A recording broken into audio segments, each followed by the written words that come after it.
Selamat malam para pendengar setia. Kisah yang akan saya bawakan malam ini adalah tentang malam pertama pernikahan sepasang suami istri yang sangat istimewa. Pada malam pertama itu, sang istri tidak berhenti mandi selama 2 jam. Dan saat melihatnya keluar dari kamar mandi, saya langsung memutuskan untuk bercerai. Mari kita mulai ceritanya. Bau alkohol dan makanan dari resepsi pernikahan telah lenyap.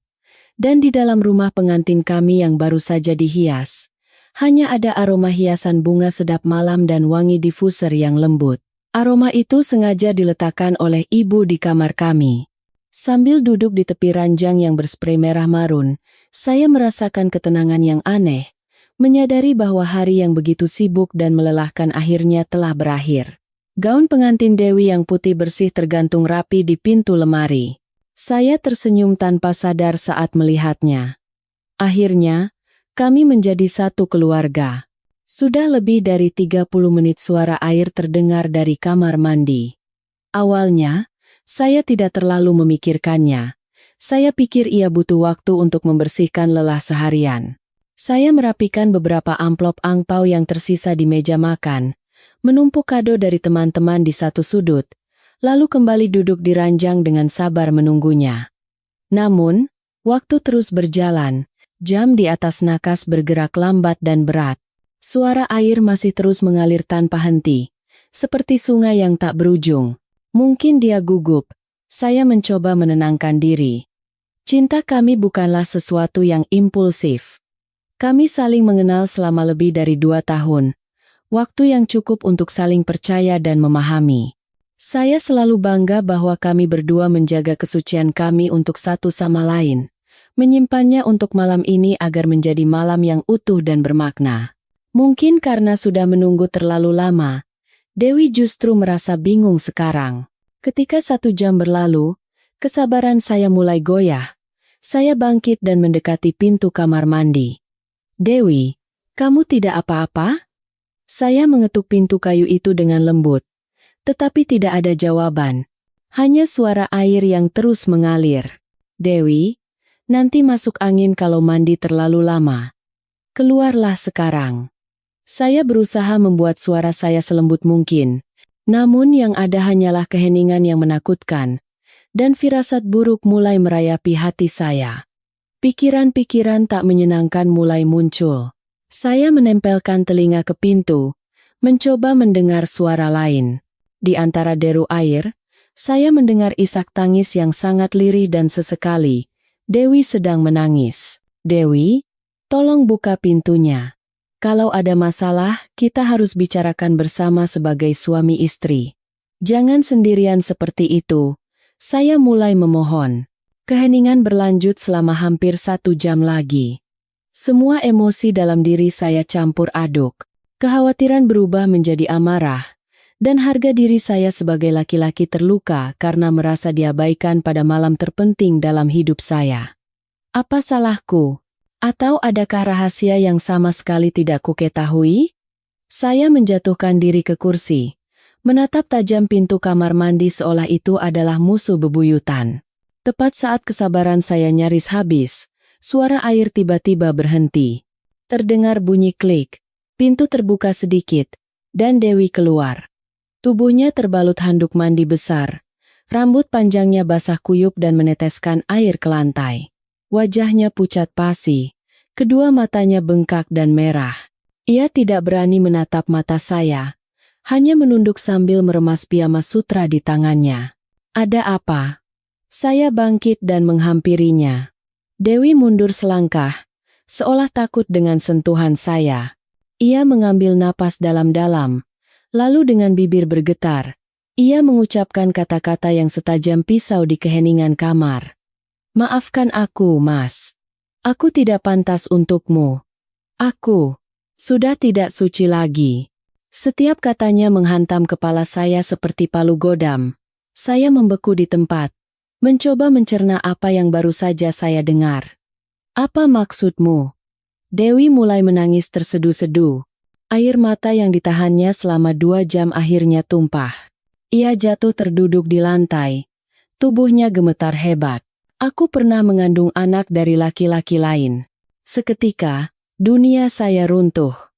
Rasa sakit, pengkhianatan, penghinaan, semua emosi itu bergejolak di dada. Sulit sekali untuk bernapas.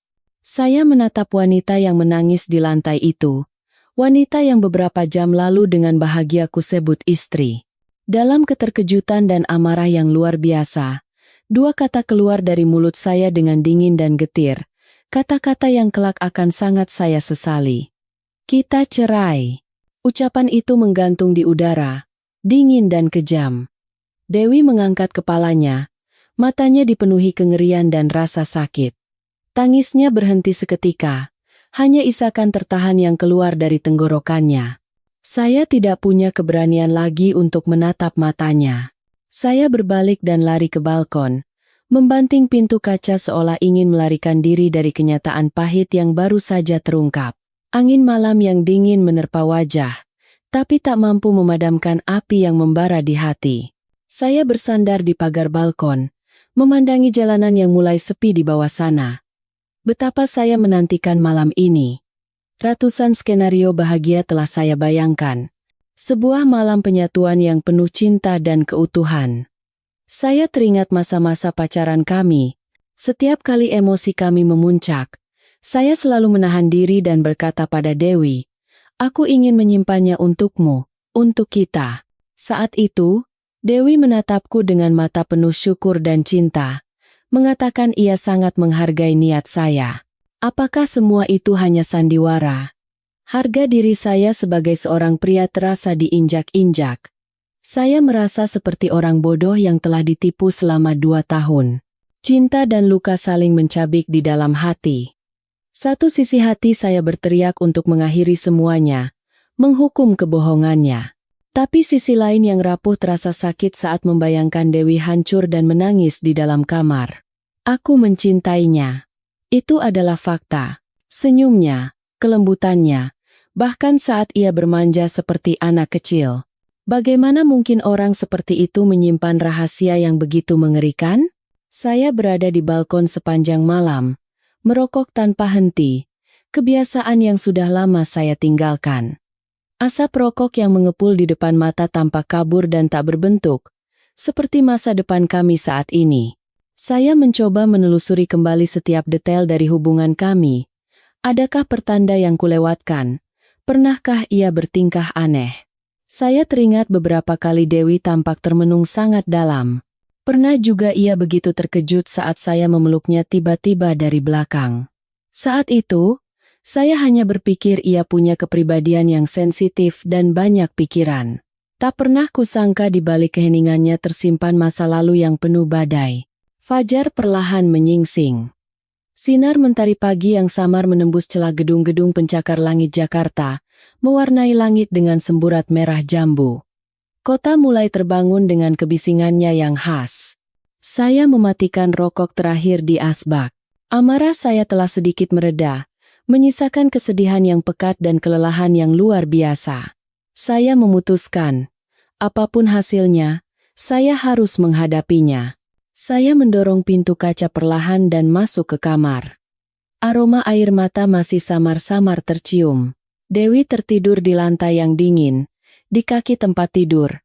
Tubuhnya meringkuk seperti binatang terluka yang mencari tempat bersembunyi. Mungkin ia menangis hingga tenaganya habis. Piyama sutranya yang tipis sedikit tersingkap, memperlihatkan sebagian perutnya.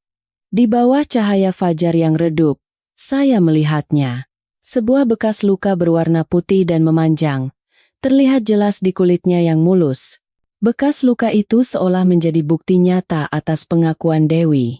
Bukan lagi sebuah cerita abstrak, tapi luka fisik yang pernah berdarah dan akan ia bawa seumur hidupnya. Melihat bekas luka itu, lalu menatap wajah Dewi yang penuh jejak air mata kering, hati saya tiba-tiba terasa diremas. Kemarahan dan kekecewaan dalam diri saya perlahan sirna, digantikan oleh perasaan iba yang aneh. Apa yang telah ia lalui hingga mendapatkan luka ini? Berapa lama ia menanggung penderitaan ini sendirian? Saya mendekat, dengan hati-hati mengangkat tubuh Dewi dan membaringkannya di ranjang. Tubuhnya terasa ringan seperti kapas. Saya menyelimutinya, lalu duduk di sampingnya, memandangi wajahnya yang terlelap. Saya tahu pernikahan kami dimulai dengan sebuah keretakan, tapi mungkin melalui keretakan itulah orang diberi kesempatan untuk membangun kembali sesuatu yang lebih kokoh. Saya mengulurkan tangan, dengan lembut menyingkirkan sehelai rambut dari pipinya. Aku tidak akan membiarkan masa lalu mencuri masa depan kita. Saya berjanji pada diri sendiri. Betapapun sulitnya, aku akan mencobanya sekali lagi. Saat itu, ponsel saya berdering. Ibu, pasti beliau menelepon untuk menanyakan bagaimana malam pertama kami. Saya menarik napas dalam-dalam, menata emosi, lalu menjawab telepon. Halo, Bu. Halo, Nak. Sudah bangun? Bagaimana semalam, lancar? Suara ibu terdengar ceria dan bersemangat. Saya melirik Dewi yang masih terlelap, lalu menjawab dengan suara serak. Iya, Bu. Kami baik-baik saja. Baru bangun ini. Oh, syukurlah kalau begitu. Ibu senang sekali resepsinya berjalan lancar. Ya sudah, kalian istirahat saja. Setelah telepon ditutup, hati saya terasa berat. Meski hanya kebohongan kecil, saya tahu ini barulah permulaan. Saya tahu bahwa saya baru saja memanggil badai yang entah kapan akan datang menerpa. Matahari sudah tinggi saat Dewi terbangun. Sinar mentari yang masuk melalui jendela menciptakan seberkas cahaya hangat di dalam kamar, tetapi udara di antara kami masih terasa berat dan menyesakan. Ia terkejut mendapati dirinya di atas ranjang dan langsung duduk tegak. Saat melihat saya duduk di kursi seberangnya, kilat ketakutan muncul di matanya, lalu ia segera menunduk. Ia tidak berani menatap saya. Sudah bangun? Mau minum air hangat? Saya memulai percakapan, berusaha senetral mungkin. Dewi menggeleng pelan, kedua tangannya mencengkeram ujung selimut. Keheningan memenuhi ruangan. Saya tahu jika terus begini, dinding di antara kami akan semakin tebal. Saya bangkit, menuangkan segelas air hangat dan meletakkannya di meja kecil samping tempat tidur. Kita perlu bicara, Dewi. Semuanya, dari awal. Ucapanku membuat bahu Dewi sedikit bergetar. Ia mengangkat wajahnya, menatapku dengan mata berkaca-kaca, seolah tidak percaya dengan apa yang didengarnya. Mas, tidak akan mengusirku? Aku marah. Dan kata-kata cerai itu keluar begitu saja. Maafkan aku. Saya duduk di tepi ranjang, menjaga jarak yang cukup. Tapi jika kita ingin melanjutkan ini, tidak boleh ada rahasia di antara kita. Kamu berutang penjelasan padaku, dan aku berhak mendapatkan kesempatan untuk mendengar ceritamu. Kata-kata saya sepertinya menyentuh hatinya. Ia tidak lagi menghindar. Air mata kembali mengalir di pipinya. Tapi kali ini bukan tangis panik seperti semalam, melainkan tangis kesedihan yang telah lama terpendam. Lalu, dengan susah payah, ia mulai merangkai kepingan-kepingan kenangan pahitnya. Laki-laki itu bernama Reno, cinta pertamanya saat kuliah. Mereka saling mencintai dengan penuh gairah, dan Reno menjanjikan masa depan yang cerah. Namun, ketika Dewi memberitahu bahwa ia hamil, sikap Reno berubah 180 derajat. Ia lari dari tanggung jawab, mengatakan itu bukan anaknya, lalu menghilang tanpa pamit. Saat itu, Dewi baru berusia 20 tahun, diliputi ketakutan dan putus asa. Ia tak berani memberitahu keluarganya, khawatir akan mengecewakan mereka. Ia mencoba mempertahankan janinnya, tetapi pada bulan keempat kehamilan, terjadi komplikasi yang membahayakan. Ia dilarikan ke UGD dalam kondisi kritis. Dokter harus melakukan operasi untuk menyelamatkan nyawanya. Namun, bayinya tidak bisa diselamatkan. Bekas luka di perutnya adalah jejak dari operasi hidup mati itu. Dewi bercerita sambil terisak-isak, setiap kata seolah menguras tenaganya. Saya mendengarkan dalam diam, tanpa memotong. Hati saya terasa sakit. Tak ada lagi rasa marah atau pengkhianatan. Yang ada hanya rasa kasihan yang mendalam padanya. Saya membayangkan seorang gadis muda harus menanggung semua itu sendirian. Kehilangan orang yang dicintai, kehilangan bayi yang bahkan belum sempat melihat dunia, dan nyaris kehilangan nyawanya sendiri. betapa besar penderitaannya. Saat ceritanya selesai, Dewi hanya menangis tanpa suara. Saya mendekat dan meletakkan tangan di bahunya, sentuhan ringan yang penuh keraguan. Dewi tidak menghindar. Saya menariknya ke dalam pelukan, memeluknya erat. Semua sudah berlalu. Mulai sekarang, ada aku di sisimu. Dewi membenamkan wajahnya di dada saya dan menangis sejadi-jadinya seperti anak kecil. Tidak ada hasrat fisik dalam pelukan itu. Hanya penghiburan dan empati murni, sebuah janji tanpa kata bahwa saya akan melindungi wanita ini. Kami duduk seperti itu untuk waktu yang lama, sampai tangis Dewi mereda. "Maafkan aku," bisiknya. "Seharusnya aku memberitahumu lebih awal." "Seharusnya begitu," jawab saya dengan suara yang masih agak serak. "Tapi sekarang belum terlambat. Kita buat satu janji. Mulai sekarang, tidak ada lagi rahasia, sekecil apapun." "Setuju." Dewi mengangguk dalam pelukan saya. Saya melanjutkan. "Kita pergi general check-up bersama. Ya? Aku ingin memastikan tubuhmu benar-benar sehat. Dan mungkin, kita perlu mencari psikolog." Kesedihan kehilangan anak itu bukan hal yang mudah. "Kamu perlu disembuhkan dengan cara yang benar." Dewi menatap saya. Kilat keterkejutan dan rasa terima kasih terpancar di matanya yang masih bengkak. Tanpa kata, ia mengangguk lagi, lebih mantap. Untuk pertama kalinya sejak semalam, seulas senyum tipis tersungging di bibir saya. Rasanya seperti baru saja meletakkan beban yang sangat berat. Keretakan itu masih ada, tetapi kami telah menemukan batu bata pertama untuk membangun kembali jembatan penghubung. Tepat saat suasana mulai sedikit membaik, ponsel Dewi berdering. Ia terkejut, buru-buru menyeka air matanya dan melihat layar. "Ibu." Dewi menatap saya dengan tatapan meminta pertolongan. Saya menarik napas dalam-dalam, lalu mengangguk, memberinya isyarat untuk menjawab. "Iya, Bu." Suara Dewi sedikit bergetar. Saya tidak bisa mendengar jelas apa yang dikatakan ibu, tetapi saya bisa melihat raut wajah Dewi yang semakin tegang. Ia hanya menjawab iya beberapa kali, lalu menutup telepon. "Ada apa?" Dewi menatap saya dengan cemas. "Ibu minta kita datang ke rumah untuk makan malam nanti. Katanya ada hal penting yang mau dibicarakan." Jantung saya berdebar kencang. Firasat seorang suami mengatakan bahwa makan malam keluarga pertama kami tidak akan berjalan mulus. Rumah orang tua saya terletak di sebuah gang di komplek perumahan yang tenang. Biasanya, saya merasa damai dan hangat setiap kali datang ke sini. Tapi hari ini, saat memarkir motor di halaman, saya merasakan firasat yang berat. Dewi yang duduk di belakang memeluk pinggang saya lebih erat dari biasanya. Saya tahu ia gugup. Begitu masuk ke dalam rumah, saya langsung merasakan suasana yang berbeda. Ibu duduk di meja ruang tengah, tanpa senyum sedikit pun. Melihat kami, beliau hanya menunjuk meja dengan dagunya dan berkata dengan datar, "Sudah datang. Duduklah."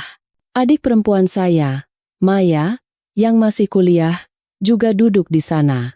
Ia melirik kakak iparnya sekilas, lalu menunduk lagi, pura-pura sibuk dengan ponselnya, tapi saya tahu ia sedang mengamati situasi. "Selamat sore, Bu," sapa Dewi sambil menunduk sopan. "Ya," jawab ibu ketus. Saya menarik kursi untuk Dewi, duduk di sebelahnya, dan menggenggam tangannya yang dingin dan gemetar. "Ayah mana, Bu?" Saya mencoba mencairkan suasana. "Ayahmu ada acara arisan bapak-bapak. Sebentar lagi pulang. Kalian duduk saja. Ibu mau selesaikan masak supnya." Ibu berkata begitu lalu masuk ke dapur. Tapi saya merasa itu hanya caranya untuk menjaga jarak dari kami. Makan malam pun disajikan. Semua adalah makanan favorit saya dan Dewi. Jelas ibu telah menyiapkannya dengan susah payah. Tetapi suasana di meja makan berbanding terbalik dengan hidangannya. Tak ada yang bicara, hanya suara denting piring dan sendok. Saya mencoba menyendokkan lauk untuk Dewi dan memulai obrolan tentang pekerjaan atau teman-teman, tapi tak ada yang menanggapi. Tiba-tiba, ibu meletakkan sendoknya dengan keras. Ia menatap lurus ke arah Dewi dan berkata dengan suara yang pura-pura acuh tak acuh, tapi dengan niat yang jelas. Menjadi menantu di rumah ini tidak akan senyaman di rumah orang tuamu. Harus tahu sopan santun, bisa menghormati yang lebih tua, dan tahu cara mengurus suami, anak, dan rumah.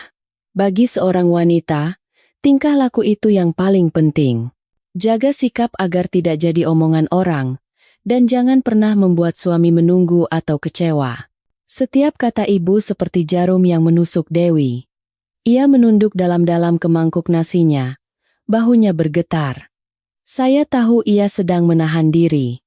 Saya meletakkan tangan di bahu istri saya dan menatap ibu.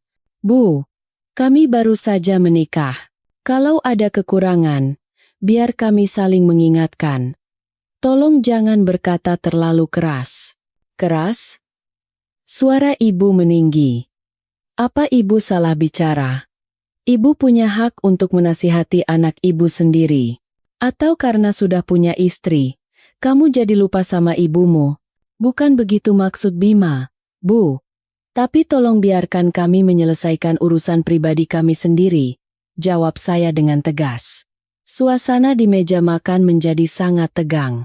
Merasa situasi memburuk, adik saya mencoba menengahi. Sudah, lagi makan kok. Bu, Mas, Mbak, ayo dimakan, nanti keburu dingin. Saat itu, bel rumah berbunyi. Bu Ratih, tetangga sebelah yang terkenal suka bergosip, menjulurkan kepalanya. Permisi, Bu Bima ada. Ada yang mau saya tunjukkan. Ibu seolah menemukan penyelamat, langsung bangkit dan keluar. Samar-samar saya mendengar mereka berbisik di luar. Bu Ratih memberikan sesuatu ke tangan ibu, lalu cepat-cepat pergi. Ibu kembali masuk dengan benda itu di tangannya. Wajahnya semakin kaku. Ia berjalan lurus ke meja makan dan melemparkan selembar foto di depan saya dan Dewi. Nah, lihat ini. Begini caramu menyelesaikan urusan pribadi. Di dalam foto yang sudah agak kusam itu, tampak Dewi dengan wajah pucat dan lelah, sedang didorong di kursi roda keluar dari sebuah ruangan rumah sakit. Di atas pintu ruangan itu, terpampang jelas papan nama RS Harapan Bunda, Departemen Kandungan. Foto itu sepertinya diambil diam-diam dari kejauhan. Saya membeku. Di bawah meja, tangan Dewi mencengkeram paha saya dengan kuat. Gemetar hebat. Ini apa, Mbak? Tanya Maya penasaran. Ia mencondongkan tubuhnya untuk melihat foto itu dan terkejut. Saya menatap ibu, lalu kembali menatap Dewi. Badai yang saya takutkan telah datang. Jauh lebih cepat dari yang saya duga. Selembar foto itu tergeletak di tengah meja makan seperti bukti yang tak terbantahkan. Semua mata tertuju pada Dewi. Wajah istri saya pucat pasi, bibirnya terkatup rapat, tak mampu berkata apa-apa. Saya menggenggam tangannya erat di bawah meja, sebuah sentuhan yang ingin mengatakan, "Aku di sini. Dari mana ibu dapat foto ini?" Saya yang pertama kali angkat bicara, berusaha menjaga suara setenang mungkin. Dari mana asalnya tidak penting. Ibu melipat tangannya di dada, matanya yang tajam bergantian menatap foto dan wajah Dewi. Yang penting, apakah ini benar atau tidak? Coba kamu jawab, menantu. Kenapa kamu pergi ke dokter kandungan? Kenapa ada foto seperti ini? Udara terasa berat. Maya pun menahan napas, menunggu. Saya tahu ini adalah momen yang tak bisa lagi dihindari. Saya menatap Dewi dan memberinya anggukan kecil. Saya pikir lebih baik ia yang menceritakannya sendiri sebelum situasi menjadi lebih buruk. Dewi menarik napas dalam-dalam dan menatap ibu mertuanya. Suaranya bergetar, tetapi jelas. Iya, Bu. Itu benar. Itu adalah masa lalu saya. Dan hari itu, untuk kedua kalinya, Dewi harus menceritakan kisah pilunya. Tapi kali ini, bukan di ruang pribadi kami, melainkan di hadapan ibu mertua dan adik iparnya.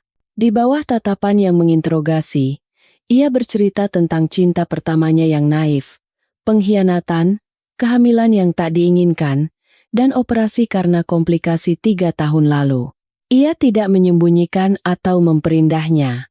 Ia hanya menceritakan kebenaran yang telanjang dan menyakitkan. Saat Dewi selesai bercerita, ruangan menjadi sunyi. Saya melihat tangan ibu terkepal erat hingga buku-buku jarinya memutih.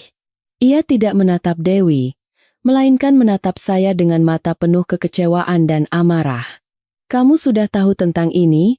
"Saya baru tahu semalam," jawab saya jujur. "Dan kamu menerimanya? Kamu sudah gila, Nak?" Ibu nyaris berteriak. Emosi yang ditahannya sejak kami datang akhirnya meledak. "Keluarga ini keluarga baik-baik. Ayahmu pensiunan PNS. Ibu dulu seorang guru. Bagaimana bisa kamu membawa perempuan seperti ini menjadi menantu dan membuat kita jadi bahan tertawaan tetangga?"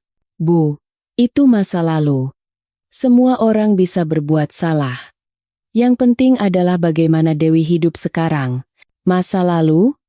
Ibu tertawa sinis. "Apa kamu tahu bagaimana itu akan mempengaruhi masa depan? Keluarga ini butuh penerus. Apa perempuan yang sudah pernah keguguran seperti itu masih bisa punya anak?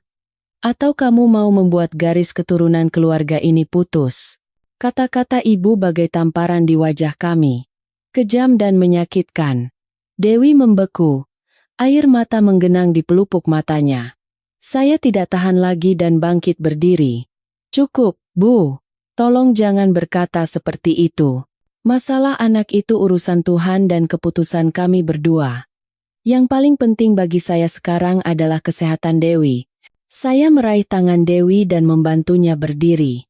"Malam ini kami permisi dulu. Nanti kita bicara lagi kalau ibu sudah tenang." Saya menarik Dewi menuju pintu, mengabaikan teriakan ibu di belakang kami. "Berani kamu melawan ibu? Hanya karena perempuan itu kamu berani melawan ibumu sendiri?" "Berhenti." Kami tidak berhenti. Saya mengeluarkan motor dari halaman, menyalakannya, dan melaju kencang seolah melarikan diri dari rumah saya sendiri. Dewi tidak berkata apa-apa di belakang saya, tapi saya bisa merasakan seluruh tubuhnya gemetar. Setibanya di apartemen kami, barulah tangis Dewi pecah. Ia menangis bukan karena sedih, melainkan karena merasa bersalah. "Maafkan aku, Mas. Gara-gara aku, hubungan Mas dengan ibu jadi renggang. Ini bukan salahmu." Saya memeluknya. "Ini salahku karena tidak bisa melindungimu. Seharusnya aku yang memberitahu ibu lebih dulu." Kami hanya berpelukan tanpa kata, mencoba membalut luka yang baru saja terkoyak dengan keheningan. Saat itulah, ponsel saya berbunyi, notifikasi pesan masuk, dari nomor tak dikenal. Saya membukanya. Kalimat pendek yang muncul di layar membuat bulu kuduk saya merinding. "Mau seluruh kampung tahu kalau istrimu pernah operasi buang anak? Transfer 100 juta ke rekening ini. Waktumu 24 jam. Pesan singkat itu merayap masuk ke dalam hidup kami yang sudah mulai kacau seperti ular berbisa. Saya menunjukkan ponsel itu pada Dewi. Setelah membacanya, wajahnya yang sudah pucat menjadi semakin putih. "Siapa yang melakukan ini?" bisik Dewi ketakutan. "Tenang." Saya menggenggam tangannya yang dingin. "Kalau kita panik, tidak akan ada yang selesai. Mari kita pikirkan bersama." Kami duduk berhadapan di sofa. Orang ini tidak hanya tahu masa lalu Dewi, tapi juga memiliki foto dari rumah sakit. Foto itu yang diberikan Bu Ratih pada ibu. Berarti, si pemeras dan orang yang menyebarkan foto kemungkinan adalah orang yang sama atau saling berhubungan. Tapi siapa yang bisa mendapatkan hal-hal seperti itu? Rekam medis itu informasi rahasia. Pelakunya pasti orang dalam rumah sakit. Atau Rino. Saya mengajukan dua kemungkinan. Nama Rino membuat Dewi tersentak. Apa mungkin dia? Sudah bertahun-tahun berlalu. Kita tidak bisa pastikan. Orang yang bisa dengan tega meninggalkanmu dan bayinya saat itu, bisa melakukan apa saja. Saya berpikir keras. Tapi kita tidak bisa hanya menebak-nebak. Hal pertama yang harus kita lakukan adalah bertindak secara resmi. Maksudnya?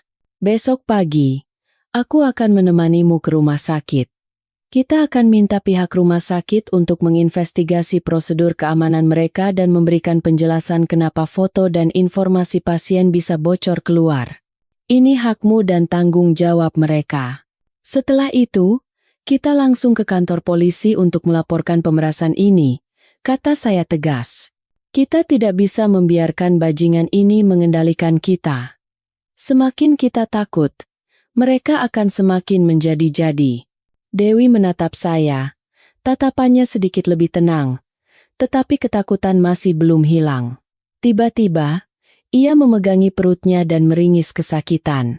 Napasnya mulai terengah-engah. Kenapa? Kamu sakit? Saya terkejut dan langsung menopangnya. Tidak apa-apa. Hanya teringat lagi. Dewi tidak bisa melanjutkan kalimatnya dan menangis. Ingatan tentang operasi. Rasa sakit kehilangan bayinya, semua kenangan yang coba ia kubur dalam-dalam kembali menghantamnya dengan kuat, menyiksanya secara fisik dan mental. Serangan panik datang. Saya memeluk Dewi erat-erat, menepuk punggungnya dengan lembut. Tenang, tenang, aku di sini. Tarik napas, ikutin aku. Butuh waktu cukup lama untuk menenangkan Dewi. Melihat istri saya yang terkulai lemas di pelukan saya, tekad saya untuk menemukan dalangnya semakin kuat. Tapi saya sadar, luka batin Dewi jauh lebih dalam dari yang saya kira. Dewi, kata saya lembut saat ia sudah tenang. Ingat janji kita? Untuk pergi ke psikolog. Sepertinya kita tidak bisa menundanya lagi. Kamu harus melewati ini dengan bantuan profesional. Dewi tidak menolak. Ia hanya mengangguk pelan, menyandarkan kepalanya di bahu saya dengan lelah. Malam itu, kami berdua tidak bisa tidur. Kekhawatiran tentang si pemeras, reaksi ibu, dan kondisi kesehatan Dewi membebani pikiran kami. Saat fajar menjelang dan saya baru terlelap sejenak, ponsel saya berbunyi lagi, masih dari nomor yang sama. Kali ini, tidak hanya pesan, tapi juga sebuah foto. Saya membukanya dan amarah saya memuncak. Itu adalah foto lain dari Dewi. Diambil dari sudut yang jauh lebih dekat. Dewi terbaring di ranjang ruang operasi. Matanya terpejam lelah. Sudut pengambilan gambar ini mustahil diambil oleh orang luar secara kebetulan.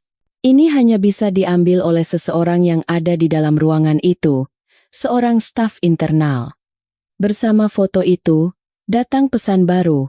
Ini baru permulaan. Waktumu sisa 20 jam.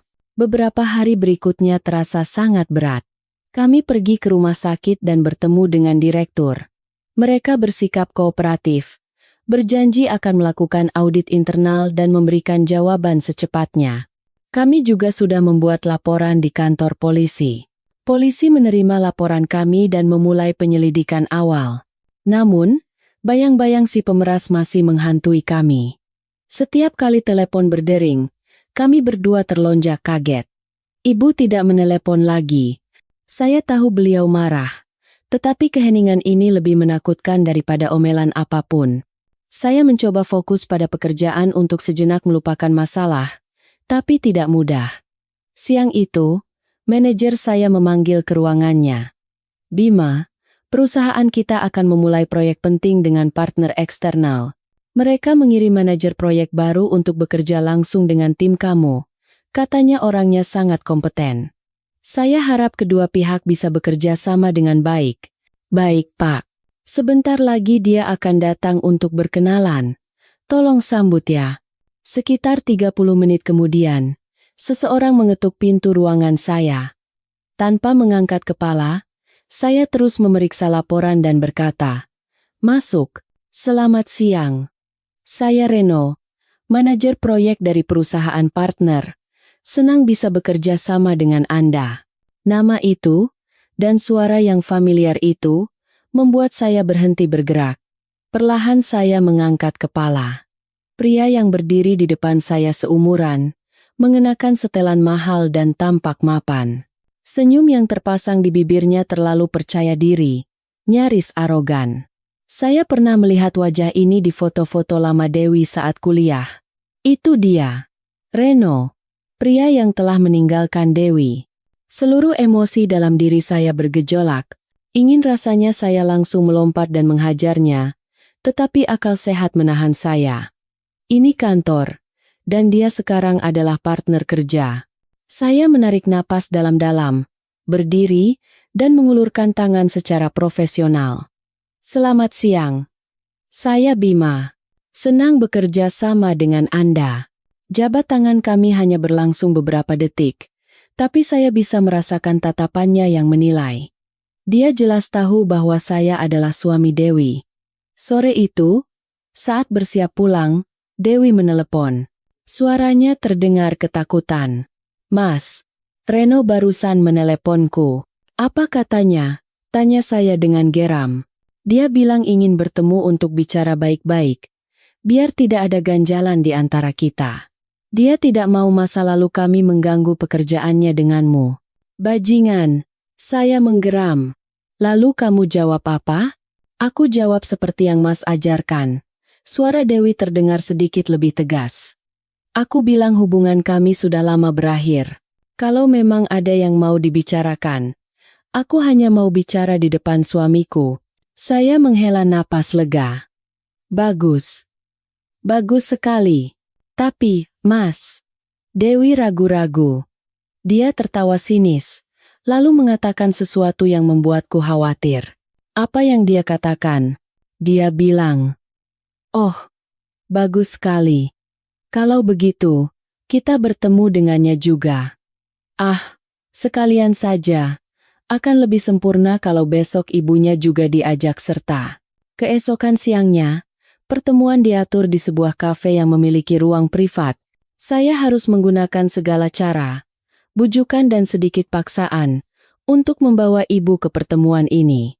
Saya hanya mengatakan pada ibu bahwa beliau perlu mendengar kedua sisi cerita, dan sebagai seorang ibu, beliau berhak tahu kebenarannya agar keluarga kita tidak dipermainkan oleh siapapun. Harga diri dan egonya menang, dan beliau setuju untuk datang. Kami tiba lebih dulu. Saya memilih meja di sudut dan memesankan teh jahe hangat untuk Dewi. Tangannya masih dingin, meskipun saya terus menggenggamnya sepanjang perjalanan. "Tenang saja," bisik saya. "Semua akan aku yang urus." Dewi mengangguk kecil, tapi kecemasan tak bisa disembunyikan dari matanya. Ibu duduk di seberang kami, melipat tangan dengan wajah dingin tanpa ekspresi. Reno tiba sekitar 10 menit kemudian, sengaja bersikap seperti orang sibuk. Ia masih tampak necis dan percaya diri. Ia menarik kursi, bukan di sebelah kami, melainkan di sebelah ibu, menciptakan formasi berhadapan langsung dengan saya dan Dewi. "Selamat siang, Tante," sapanya dengan suara yang dibuat sesopan mungkin, sama sekali mengabaikan keberadaan saya. "Saya Reno. Maaf jika belakangan ini saya membuat Tante dan keluarga resah. Kedatangan saya hari ini adalah untuk meluruskan semuanya agar tidak ada lagi salah paham." Ibu hanya mengangguk sedikit, tanda mempersilakan. Dan Reno pun memulai sandiwaranya. Ia menceritakan versi cerita yang sama sekali berbeda. Ia bilang, saat itu ia dan Dewi memang saling mencintai. Tapi Dewi adalah gadis yang tertutup dan punya banyak rahasia, tidak pernah mau terbuka. Ia menuduh Dewi menyembunyikan kehamilannya, dan baru memberitahunya setelah perutnya membesar, memaksanya untuk menikah. "Saat itu saya masih sangat muda, Tante. Belum punya apa-apa. Saya benar-benar takut," katanya dengan nada penuh penyesalan, menatap mata ibu lekat-lekat. "Saya minta waktu pada Dewi untuk mempersiapkan diri, untuk bisa memberinya kehidupan yang lebih baik. Tapi Dewi tidak setuju. Dia bilang kalau saya tidak segera menikahinya, dia akan menyelesaikannya sendiri. Saya sudah coba mencegah, tapi tidak berhasil. Lalu suatu hari, dia tiba-tiba menghilang. Saya cari kemana-mana, tidak ketemu. Belakangan saya baru tahu dia pergi ke rumah sakit sendirian. Saya benar-benar merasa sakit dan bersalah, Tante." Ibu menelan setiap kata-katanya. Saya bisa melihat sorot matanya berubah. Dari yang tadinya dingin, kini ada kilat kasihan. Dan saat ia menoleh ke arah Dewi, tatapannya kembali menjadi penuh tuduhan dan cemooh. Sandiwara Reno berhasil. Ia menjadikan dirinya korban dari seorang wanita yang keras kepala dan licik, sementara Dewi menjadi dalangnya. Saya membiarkannya selesai bicara. Di bawah meja, tangan saya berada di atas ponsel. Tombol rekam sudah menyala diam-diam. Saat Reno mengakhiri kisah tragisnya dengan helaan napas, saya pun angkat bicara. Suara saya terdengar sangat tenang. Cerita yang sangat menyentuh. Reno tampak sedikit terkejut dengan ketenangan saya. Ia menatapku dan tersenyum sinis. Saya hanya mengatakan kebenaran. Kebenaran? Saya mengangkat alis. Kalau begitu, boleh saya bertanya beberapa hal. Pertama, Anda bilang Dewi menyembunyikan kehamilannya. Tapi kenapa begitu tahu dia hamil? Justru Anda yang menghilang dan memutus semua kontak? Reno sedikit gelagapan. Saya kan sudah bilang. Saya butuh waktu. Waktu? Waktu untuk apa? Untuk lari dari tanggung jawab? Saya terus mencecarnya tanpa memberinya jeda. Kedua, Anda bilang Dewi memaksa Anda. Memaksa apa? Memaksa Anda bertanggung jawab atas darah daging Anda sendiri? Apakah itu bisa disebut paksaan? Bukan itu maksud saya. Jangan memutarbalikkan fakta. Reno mulai meninggikan suaranya. Saya tidak memutarbalikkan. Saya hanya mempertanyakan cerita Anda. Saya menatap matanya tajam. Dan pertanyaan terakhir yang paling penting. Jika Anda benar-benar ingin semua ini selesai baik-baik, kenapa Anda bersikeras mengajak ibu saya bertemu? Beliau orang tua. Tidak ada hubungannya dengan kisah kalian 3 tahun lalu. Apa jangan-jangan Anda berpikir ibu saya hatinya lembut dan mudah percaya, jadi bisa membantu menekan kami? Wajah Reno berubah. Ia tidak menyangka saya akan menyerangnya secara logis dan langsung. Ia tergagap, tidak bisa memberikan jawaban yang masuk akal. Kamu ini bicara apa? Ibu akhirnya angkat bicara. Membela Reno. Orang ini datang dengan niat baik untuk menjelaskan. Kenapa kamu malah menyudutkannya? Bu, tenang dulu dan dengarkan baik-baik. Sebuah cerita baru bisa dipercaya kalau tidak ada kontradiksi di dalamnya. Saya menjawab tanpa mengalihkan pandangan dari Reno. Udara di kafe itu menjadi sangat tegang. Saat itu, ponsel saya berdering. Sebuah pesan dari nomor tak dikenal. Saya melirik layar. Sebuah video pendek. Saya membukanya dengan pura-pura santai.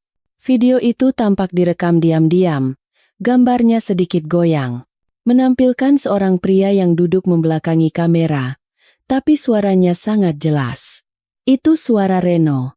Ia sedang berbicara dengan seorang wanita. Lakukan seperti yang kusuruh. Kirim foto itu dulu ke perempuan tua itu untuk menakut-nakutinya. Lalu kirim pesan ancaman ke suaminya. 100 juta. Jangan kurang jangan lebih. Kalau uangnya sudah dapat, kita bagi 2. Jantung saya berdebar kencang. Pemerasnya adalah dia. Saya menatap Reno dengan tatapan yang sama sekali berbeda. Ia belum sadar topengnya akan segera terbuka. Saya mematikan layar ponsel dan meletakkannya perlahan di atas meja. Keheningan menyelimuti kami. Reno menatap saya dengan sedikit waspada, ibu dengan amarah. Dan Dewi menggenggam tangan saya dengan cemas. Saya tidak langsung menatap Reno. Saya menoleh ke arah ibu. Suara saya tetap tenang. Bu, saya tahu apa yang ibu pikirkan. Ibu pikir saya sengaja membuat keributan dan mempermalukan keluarga. Tapi saya hanya ingin menunjukkan wajah asli orang yang duduk di sebelah ibu ini. Diam kamu. Semakin kamu bicara, semakin ibu kecewa. Potong ibu. Saya tidak berdebat lagi dengannya. Saya menoleh ke arah Reno. Ia mencoba bersikap tenang, tapi matanya sudah menunjukkan kegelisahan. Mas Reno, sepertinya Anda kenal dengan orang yang memeras istri saya, ya? Saya mengucapkan setiap kata dengan penekanan. Reno terkejut, tapi dengan cepat memasang kembali topeng percaya dirinya. Saya tidak mengerti apa yang Anda bicarakan. Saya datang dengan niat baik, tapi Anda malah memfitnah saya. Memfitnah? Saya tertawa kecil. Kalau begitu, coba dengarkan ini. Mungkin Anda kenal suaranya. Saya mengambil ponsel saya, bukan membuka video, melainkan file rekaman percakapan kami sejak awal. Saya menyalakannya dengan mode pengeras suara.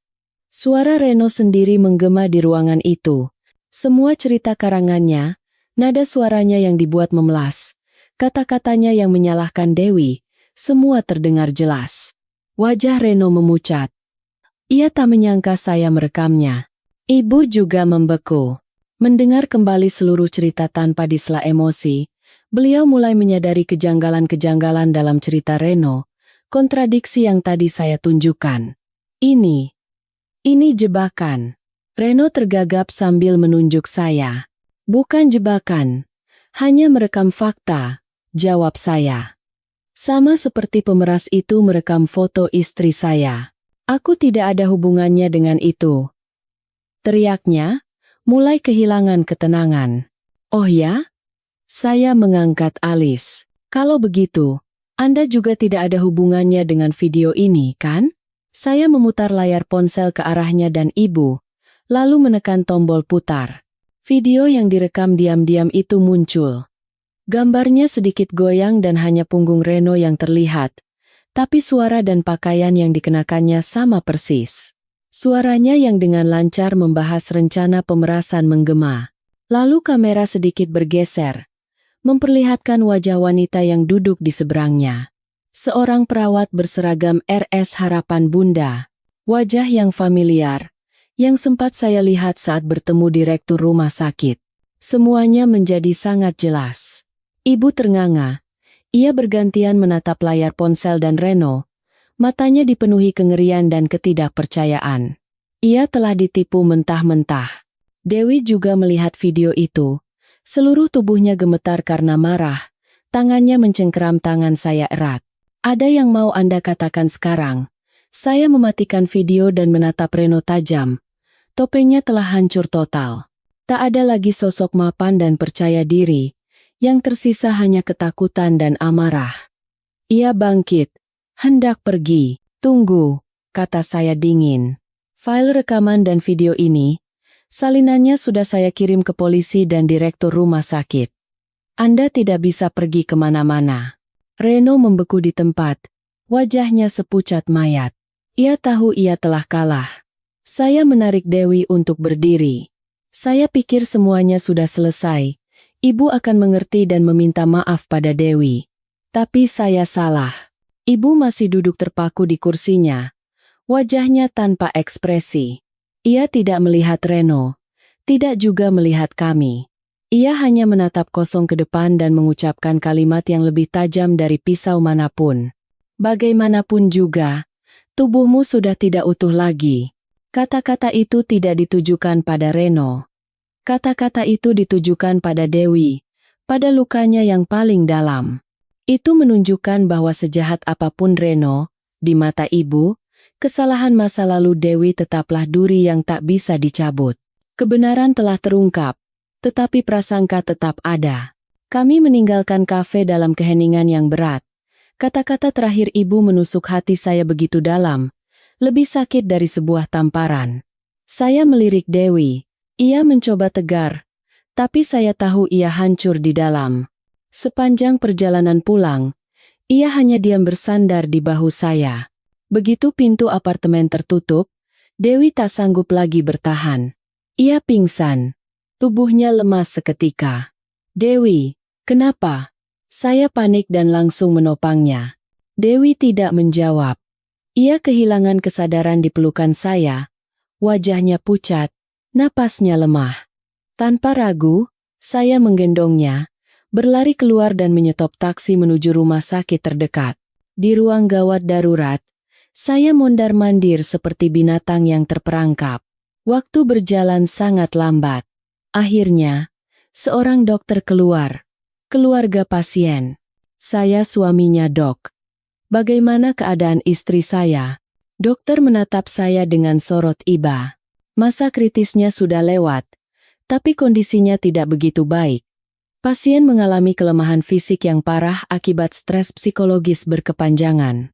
Guncangan yang baru saja dialaminya berdampak langsung pada kesehatannya. Dokter berhenti sejenak, lalu melanjutkan dengan nada sedikit menyesal. Dari hasil pemeriksaan, kami menemukan dinding rahimnya sangat lemah dan ada bekas kerusakan dari masa lalu. Dengan kondisi seperti ini, kemungkinan untuk hamil secara alami akan sangat tipis. Setiap kata dokter bagai palu godam yang menghantam kepala saya. Tipis, sebuah kata sederhana, tapi mengandung masa depan yang terjal. Obsesi ibu akan seorang cucu laki-laki kembali terngiang di telinga saya. Dewi dipindahkan ke ruang perawatan biasa. Masih belum sadar. Saya duduk di samping ranjangnya, menggenggam tangannya yang dingin. Hati saya campur aduk antara marah pada ibu, benci pada Reno, dan yang paling besar, rasa kasihan dan cinta pada istri saya. Inilah saatnya ia paling membutuhkan saya. Saat Dewi sadar, hal pertama yang ia tanyakan adalah, "Aku tidak apa-apa, kan, Mas?" Saya memaksakan seulas senyum. "Kamu tidak apa-apa, hanya kelelahan. Istirahat beberapa hari juga pulih." Saya memutuskan untuk tidak langsung memberitahunya hasil diagnosis. Ia butuh waktu untuk pulih secara mental terlebih dahulu. Tetapi Dewi sepertinya merasakan sesuatu. Ia menatap saya dengan cemas. "Dokter bilang apa?" Saya tahu saya tidak bisa menyembunyikannya. Saya duduk dan dengan pilihan kata selembut mungkin, saya menyampaikan apa yang dikatakan dokter. Setelah mendengarnya, Dewi tidak menangis. Ia hanya memutar kepalanya, menghadap ke dinding. Air matanya mengalir tanpa suara, membasahi bantal. Keheningan itu lebih menyakitkan hati saya daripada raungan tangis manapun. Malam itu, kami berada di persimpangan jalan, menjalani pengobatan jangka panjang dengan harapan tipis, mengadopsi anak, atau menerima kehidupan berdua tanpa anak. Saya menggenggam tangan Dewi, membuatnya menghadap saya. "Dewi, dengarkan aku." Saya menatap matanya dalam-dalam. "Kesehatanmu adalah yang utama. Aku menikahimu karena aku mencintaimu, bukan karena aku butuh seseorang untuk melahirkan anak untukku atau keluargaku. Anak itu anugerah dari Tuhan. Jika ada, kita bersyukur. Jika tidak, kita bisa bahagia berdua. Mengerti? Yang aku butuhkan sekarang adalah istri yang sehat dan bahagia." Dewi menatap saya dengan mata berkaca-kaca. Ia tidak berkata apa-apa, hanya mengangguk lalu memeluk saya erat. Dalam pelukan itu, saya merasa ikatan kami menjadi lebih kuat dari sebelumnya. Luka masa lalu memang menghancurkan kami, tapi cinta dan pengertian inilah yang akan merekatkan semuanya kembali. Keesokan harinya, adik saya Maya datang menjenguk. Ia membawa sekeranjang buah dengan raut wajah penuh penyesalan. "Bak, maafin Maya." "Mas, maafin juga." "Sudahlah. Yang lalu biarlah berlalu," jawab saya. "Kakak iparmu harus istirahat, jadi kamu jangan lama-lama ya." Saya keluar sebentar untuk membeli jus untuk Dewi. Saat saya kembali, Maya sudah pergi. Saya melihat map berisi hasil diagnosis Dewi yang tadi kuletakkan di meja sedikit bergeser. Tapi saya tidak terlalu memikirkannya dan memasukkannya dengan hati-hati ke dalam tas.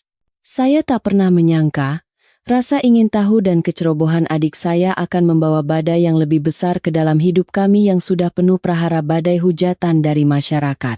Malam itu, di sebuah grup media sosial tertutup untuk warga komplek, sebuah foto hasil diagnosis Dewi diunggah beserta tulisan yang provokatif. 2 hari setelah Dewi keluar dari rumah sakit, kesehatan fisik dan mentalnya baru mulai stabil. Saya mencoba menciptakan suasana setenang mungkin. Pekerjaan kantor saya tunda. Semua telepon yang tidak perlu saya matikan. Fokus merawatnya di rumah. Namun, kedamaian singkat itu hancur oleh sebuah telepon di malam hari. Dari Adi, sahabat karib saya yang tinggal di komplek yang sama. "Bim, lo di mana? Cek grup WhatsApp warga sekarang. Kayaknya ada yang rame. Firasat gue nggak enak." Suara Adi terdengar sangat mendesak. Jantung saya berdebar kencang. Firasat buruk menyelimuti. Saya segera menyalakan laptop dan membuka grup yang dimaksud Adi. Postingan teratas membuat jantung saya serasa berhenti berdetak. Foto hasil diagnosis Dewi. Kalimat tentang dinding rahim yang lemah dan kemungkinan hamil yang tipis terlihat jelas kata per kata. Postingan itu dari akun anonim, tapi narasi yang menyertainya persis seperti gaya gosip ibu-ibu komplek. Bukannya mau ikut campur urusan orang ya, tapi kasihan juga keluarga Bu Guru. Anaknya baik dan sukses. Kok dapatnya istri yang bawaannya begitu? Pantesan nikahnya buru-buru. Ternyata mau nutupin masalah ya. Kalau bibitnya sudah jelek, mana mungkin dapat berkah? Di bawahnya, puluhan komentar terus bermunculan, masing-masing setajam pisau. Ya mana ada asap kalau nggak ada api? Pasti zaman mudanya liar nih. Kasihan Mas Bima. Ganteng, baik. Kok dapat istri begitu? Katanya si ceweknya itu bohongin Mas Bima. Ngakunya masih perawan. Sekarang kebongkar semua. Bisa-bisa putus keturunan keluarga mereka. Padahal kan mereka nunggu banget cucu pertama. Kasihan. Tangan dan kaki saya gemetar karena amarah. Ini bukan lagi sekadar gosip. Ini adalah penghakiman publik.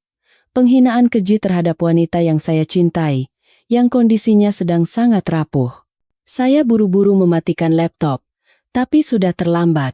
Dewi keluar dari kamar, ponsel di tangannya, wajahnya pucat pasi. Ia sudah melihat semuanya. Mas, aku mau pergi dari sini, kata Dewi dengan suara lirih. Kita jual saja rumah ini. Kita pindah. Aku nggak mau di sini lagi. Aku takut keluar rumah. Ia mulai panik. Napasnya terengah-engah, kedua tangannya memegangi kepala. Saya berlari memeluknya erat, mencoba menenangkannya. Amarah dalam diri saya mencapai puncaknya. Saya tahu siapa pelakunya. Pasti Maya. Hanya dia yang datang ke rumah sakit hari itu dan punya kesempatan untuk memotret dokumen itu diam-diam.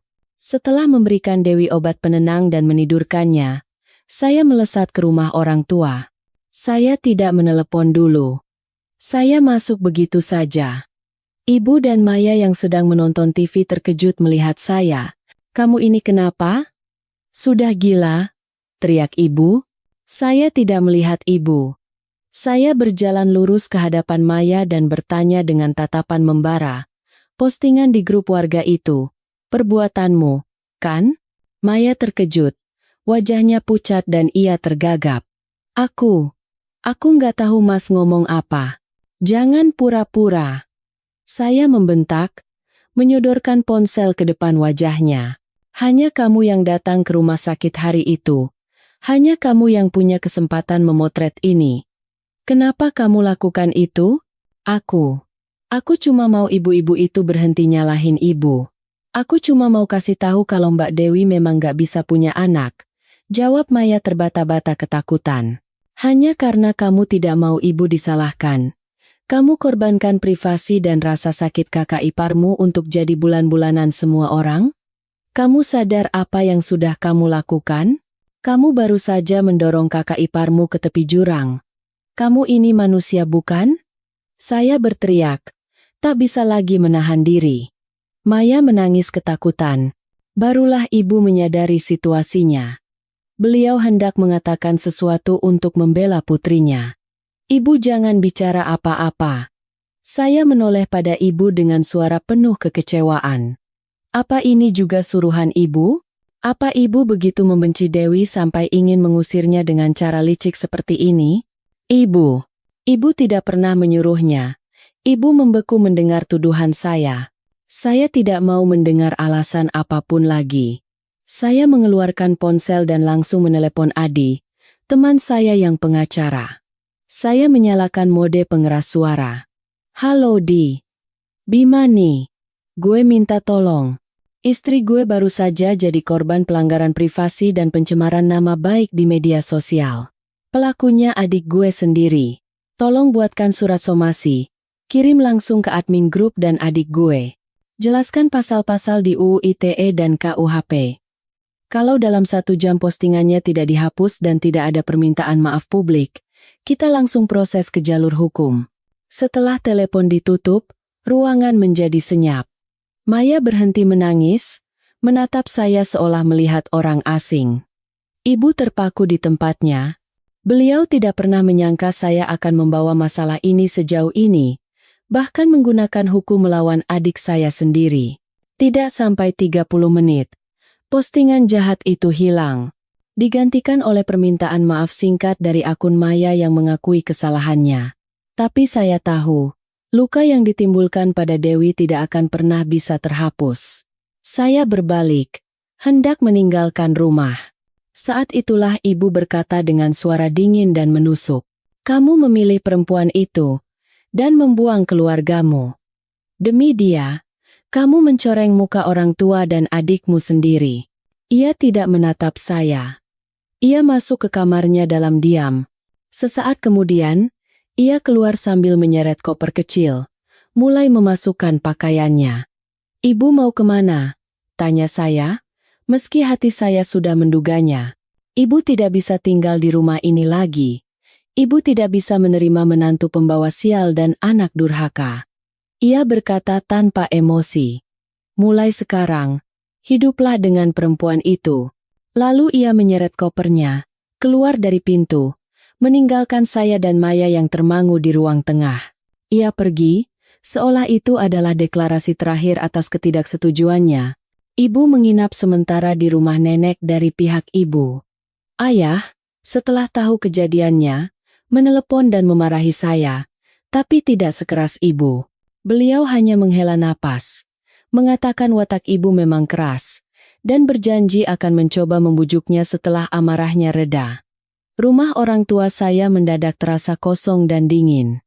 Kepergian ibu bukan hanya kekosongan fisik, tapi juga keretakan yang dalam pada hubungan keluarga kami. Anehnya, apartemen kecil kami justru terasa lebih damai dari sebelumnya. Tanpa telepon yang menekan, tanpa sindiran dari jauh, kami kembali ke dunia kami berdua. Badai opini di komplek juga mereda dengan cepat setelah permintaan maaf Maya dan sikap tegas saya. Orang-orang mulai memandang kami dengan cara berbeda. Sedikit segan, sedikit penasaran, tapi tidak ada lagi bisik-bisik terang-terangan. Di masa inilah, kami memulai perjalanan penyembuhan yang sesungguhnya. Saya mencarikan Dewi, seorang psikolog wanita yang berpengalaman menangani trauma pasca kehilangan. 2 kali seminggu, saya mengantarnya ke sana. Awalnya ragu dan tertutup. Perlahan di ruang yang aman dan tanpa penghakiman itu, Dewi mulai membuka diri. Ia belajar memberi nama pada emosinya, belajar menghadapi rasa sakit alih-alih lari darinya. Di malam hari, alih-alih menonton TV atau bermain ponsel, kami mendedikasikan waktu untuk satu sama lain. Saya membeli sebuah buku catatan cantik dan menamainya Jurnal Syukur. Setiap hari, kami menuliskan satu hal kecil yang kami syukuri hari itu. Makanan yang lezat, sinar matahari yang hangat, musik yang indah, sebuah pelukan hangat. Tindakan sederhana ini membuat kami sadar bahwa seberapapun besar badai dalam hidup, selalu ada hal baik yang bisa dipegang. Suatu hari, saat melewati toko perlengkapan bayi, saya melihat Dewi berhenti lama di depan sebuah baju bayi yang sangat mungil. Matanya menunjukkan kerinduan dan kesedihan yang tak bisa disembunyikan. Saya tahu, rasa sakit atas anak yang tak pernah lahir itu masih ada di hatinya. Malam itu, saya membawa pulang sebuah album foto kosong. "Kita buat ini," kata saya pada Dewi. "Untuk siapa?" tanya Dewi heran. "Untuk anak kita," jawab saya lembut. "Album untuk anak kita yang tidak sempat datang ke dunia. Kita tidak punya fotonya, tapi kita punya kenangan. Kita akan isi album ini dengan kata-kata, gambar, surat, semua yang ingin kita sampaikan padanya." Dewi menatap saya dengan mata berkaca-kaca. Ia mengerti maksud saya. Ini bukan cara untuk mengungkit luka, tapi cara untuk mengakui keberadaan sebuah nyawa, memberikan bentuk dan nama pada rasa sakit itu, agar bisa dilepaskan dengan damai. Kami menulis tulisan pertama di album itu bersama, dimulai dengan 2 kata, "Untukmu, Nak." Itu menjadi ritual penyembuhan kami berdua. Hidup berjalan dalam kedamaian yang rapuh. Kasus Reno masih diselidiki polisi. Kami mencoba tidak membahasnya demi kesehatan mental kami, tapi kejahatan tidak pernah diam. Suatu sore, saya mendapat telepon dari kantor hukum Adi. Bim, ada masalah. Si Reno itu, dia menuntut balik istrimu. Tuntutan? Tuntutan apa? Saya membeku. Pencemaran nama baik dan menuntut ganti rugi. Dia memutarbalikkan fakta, mencoba menjadikan dirinya korban. Ini taktik murahan, tapi sangat merepotkan. Siapkan mental istrimu. Sepertinya kalian harus segera ke pengadilan. Pada hari mediasi, udara di pengadilan terasa jauh lebih menyesakan dan tegang dari yang saya bayangkan. Berbeda dari sidang terbuka di film-film, ini hanya berlangsung di sebuah ruangan kecil bersama kedua belah pihak dan seorang hakim mediator. Saya menggenggam erat tangan Dewi, mencoba menyalurkan kekuatan. Meskipun kami sudah bersiap dan datang bersama Adi, saya bisa merasakan tubuh istri saya terus gemetar. Di seberang kami, Reno duduk menyilangkan kaki dengan ekspresi angkuh di samping pengacaranya. Mediasi dimulai.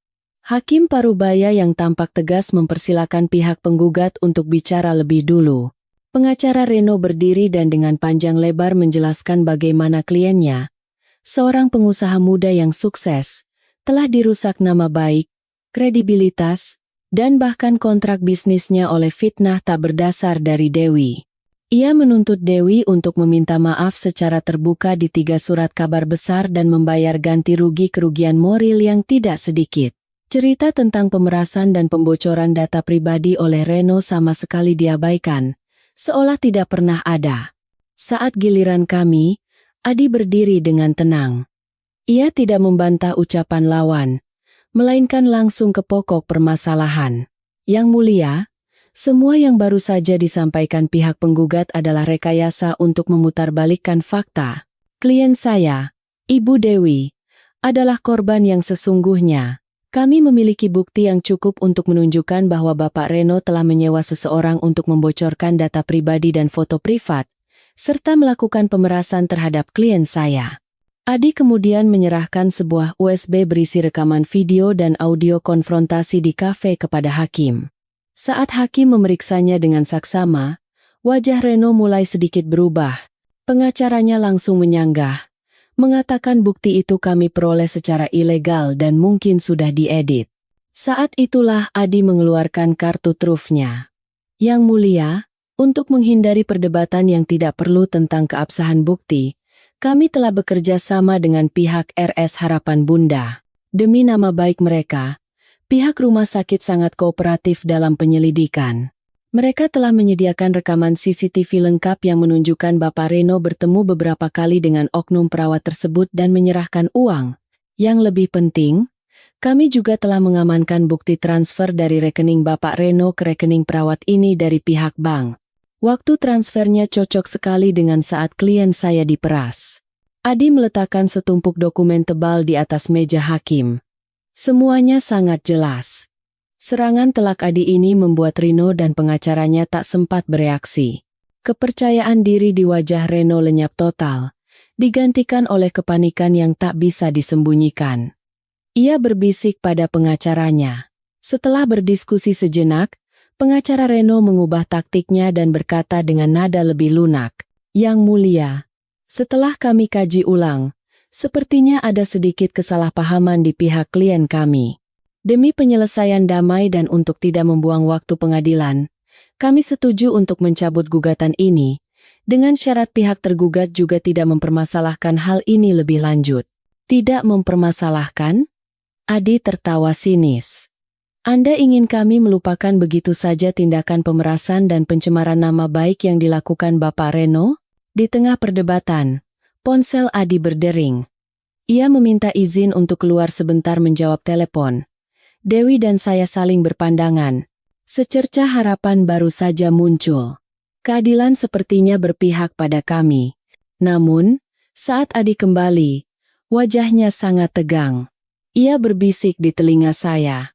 Satu kalimat yang membuat dunia saya runtuh lagi. Berita buruk, Bim. Saksi kunci kita, perawat itu, tiba-tiba tidak bisa dihubungi. Menghilang. Dan di saat yang sama, pihak rumah sakit menelepon. Entah bagaimana bukti transfer yang asli hilang dari berkas. Rasanya seperti baru saja ditarik ke puncak gunung, lalu didorong lagi ke jurang. Kami meninggalkan pengadilan dengan hati yang berat. Reno dan pengacaranya melewati kami. Seulas senyum kemenangan tersungging di bibir Reno. Ia tahu kami telah kehilangan bukti terpenting kami. Keadilan sekali lagi mempermainkan yang lemah. Sialan. Ini pasti ada yang main. Adi memukul telapak tangannya. Tidak mungkin kebetulan saksi menghilang dan dokumen lenyap begitu saja setelah kita punya bukti. Dewi diam sepanjang perjalanan pulang. Ia tidak menangis, tapi kekecewaan dan kelelahan terpancar jelas di wajahnya. Ketidakadilan ini terasa seperti pasir hisap. Semakin kami berjuang, semakin kami terperosok. Setibanya di rumah, ia diam-diam masuk ke kamar, berbaring menghadap dinding. Melihat punggung istri saya yang kesepian, saya bertekad tidak akan menyerah. Saya tidak bisa kalah secara tidak adil seperti ini dari bajingan itu. Saya duduk sendirian di ruang tamu, memutar kembali semua kejadian. Bukti asli memang hilang, tapi bukan berarti semua jejak hilang. Tiba-tiba saya teringat sesuatu. Saat Adi menunjukkan salinan bukti transfer dari bank, karena kebiasaan, saya sempat memotret seluruh dokumen itu dengan ponsel. Meskipun hanya foto dari salinan yang kekuatan hukumnya lemah, itu satu-satunya yang kami punya. Saya segera menelepon teman lama saya yang bekerja di bidang IT. Saya jelaskan situasinya secara singkat dan mengirimkan foto bukti transfer itu kepadanya.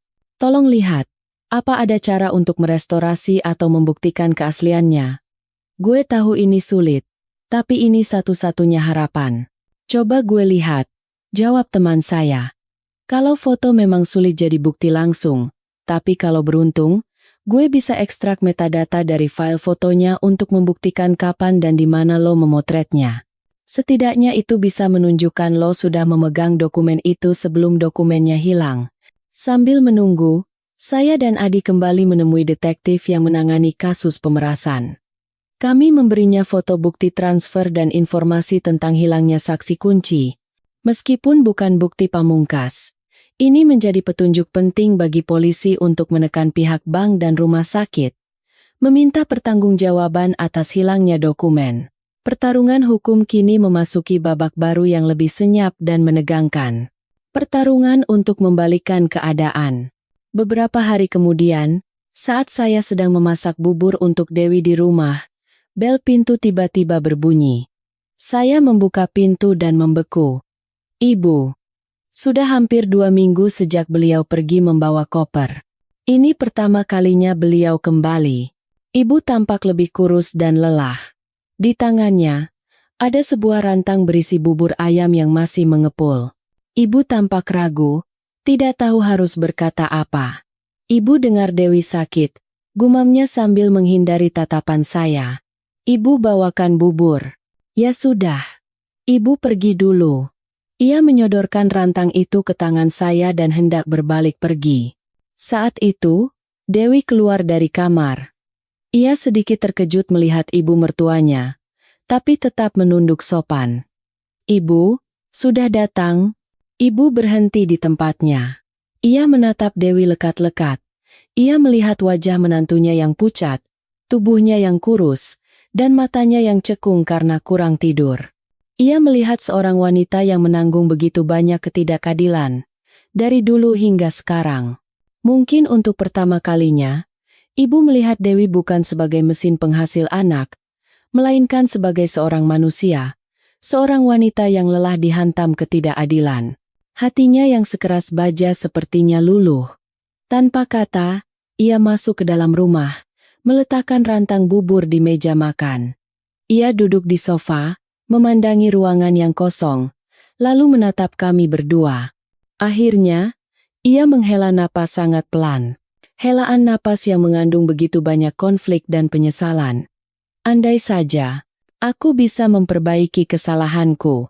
Ucapannya membuat saya dan Dewi terkejut. Memperbaiki kesalahan. Dua kata yang tak pernah saya bayangkan akan keluar dari mulut ibu. Keheningan menyelimuti ruangan. Bukan keheningan yang menyesakkan seperti sebelumnya, melainkan keheningan yang canggung dan penuh penantian. "Ibu, masuk dan istirahat dulu," Dewi yang pertama kali memecah keheningan. Suaranya masih lemah, tapi tidak ada sedikit pun dendam di dalamnya. Ibu tampak sedikit terkejut dengan ketenangan Dewi. Ia mengangguk secara mekanis. Saya mengerti isyarat istri saya dan berkata, "Bu, menginaplah di sini beberapa hari untuk menenangkan diri. Di rumah sana ayah sendirian. Biar Bima telepon ayah untuk datang makan malam di sini." Ibu tidak menolak. Ia memutuskan untuk tinggal. Namun, kehadirannya di apartemen kecil kami terasa sangat canggung di hari-hari pertama. Ia seperti tamu asing di rumah yang seharusnya menjadi miliknya. Ia mencoba membantu pekerjaan rumah, tapi semuanya terasa kikuk. Ia mau membersihkan, tapi tidak tahu di mana tombol penyedot debu. Ia mau memasak, tapi bingung di depan kompor induksi modern. Ia bukan lagi ibu yang galak dan kritis, melainkan seorang wanita tua yang sedang belajar kembali, bukan untuk mencampuri, melainkan untuk mendukung. Malam itu, ayah juga datang. Kami berempat duduk mengelilingi meja makan. Suasana masih memiliki banyak keretakan tak terlihat. Untuk memecah keheningan, ayah mulai bercerita tentang masa lalunya di kantor. Saya menyahut dengan beberapa cerita dari kantor saya. Ibu dan Dewi hanya mendengarkan dalam diam, sesekali saling menyendokkan lauk dengan canggung. Di tengah makan, mungkin tak tahan dengan suasana yang berat, ibu tiba-tiba angkat bicara. Ia tidak melihat siapapun, hanya menatap mangkuk nasinya. "Dulu, waktu ibu pertama kali menikah dan tinggal di rumah kakek nenek kalian, rasanya berat sekali," suaranya terdengar jauh. Ibu mertua galak, dan seisi rumah hanya menunggu anak laki-laki. Waktu ibu melahirkan Maya, tidak ada satupun keluarga suami yang mau menengok. Ayah kalian sering dinas luar kota, ibu harus sendirian mengajar, mengurus anak kecil, dan menahan omongan saudara dan tetangga. Mereka bilang ibu perempuan yang tidak bisa memberi anak laki-laki. Ibu berhenti sejenak, mengatur napas. Untuk pertama kalinya dalam hidup, saya melihat matanya memerah. Tekanan saat itu benar-benar mengerikan. Itu mimpi buruk yang menghantui ibu sampai sekarang.